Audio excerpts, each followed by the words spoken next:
Hey guys, this is like the 4th or 5th video I've done. I'm like really bored, so I'm going to do this video on how to do a sea salt soak properly. In like all my piercing videos I mention sea salt soaks and I do a little bit of how to do it, but I'm gonna tell you how to do it properly. So first you need to find a cup. My cup is like a Ziploc, like one of those just like food storage things. It holds about 1 cup of water. For me, this is perfect because what you want to do when you have a sea salt soak, is first of all you have to find your sea salt. I got this huge 10-ounce thing, it's backwards, of natural sea salt, and it has to be non-iodized sea salt. I got mine at Wise for $3 for that huge thing.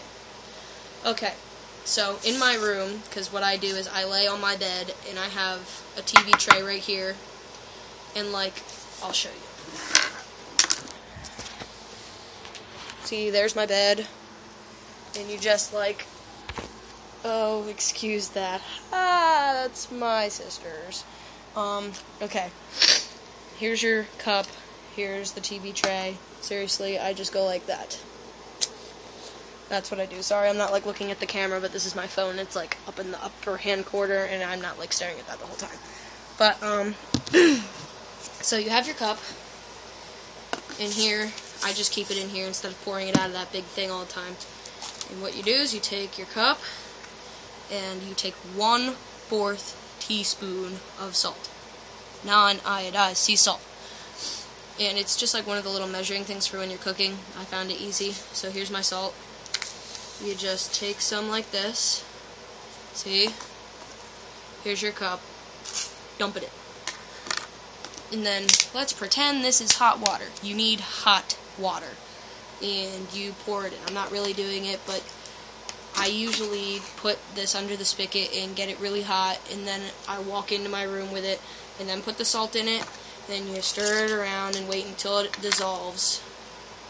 And then you put it down here and you soak your ear or whatever cartilage piercing you have. I'm getting my belly button pierced in August, so in about a month, and I'll probably just take like this same thing and lay down with it. It's good for like any piercing. If you have a lip piercing, you can mix some of this and then swish it in your mouth and it helps the piercing. You can't really do sea salt soaks on your lip. I don't really know how that works, or your eyebrow, because I mean I don't see how that would work. So H2Ocean is pretty much the same thing, but you can't like soak it, you know, it's a spray. So yeah, so you soak it. I do it for 10 minutes. I do it morning and night. Not now because it's 2 months later, but I did this 2 times a day for about a month, and it made my piercings, like if you go swimming and it gets irritated, you do this to wash out anything that was in there. If you hit it really hard and it hurts, you do this and it makes it feel so much better. You know, if you have an infection, you do this and it takes your infection away. I mean, it's like when you go to the beach and you have a cut or you have a cold or something like that, and you're in the ocean and everything, and then you get out and you're like, oh, well, that feels better. It's pretty much the same deal. Also, if you have a keloid, which I'm not doing a keloid video because I've never had a keloid, but I've read a lot about them because, you know, I got cartilage piercings and I needed to be aware of what could happen. But I mean, from what I know, a keloid is like a growth that happens, like it's scar tissue that keeps building up if you mess around with it too much, or you hit it, you move it, and stuff like that too much. So pretty much whenever you get cartilage piercings, don't touch it at all. Don't touch any piercings at all, because you can get keloids on anything, but mostly cartilage piercings. Just don't touch it unless you're cleaning it. That's what I did, and I don't have a keloid or anything.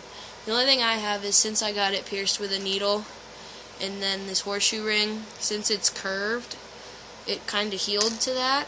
So it had like a little bit of extra skin type thing going on. It's weird, but that's just how it went.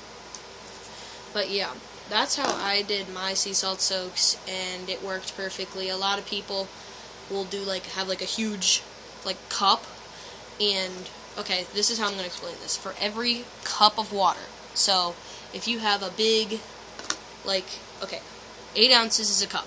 So if you have like 16 ounces of water, like 16 ounces can fit in a cup, then you put 2 scoops in of 1/4. See what I'm saying here? But just figured I'd clear that up so nobody got confused. Yeah, that's how I do my sea salt soaks. I hope this helped you. Yeah.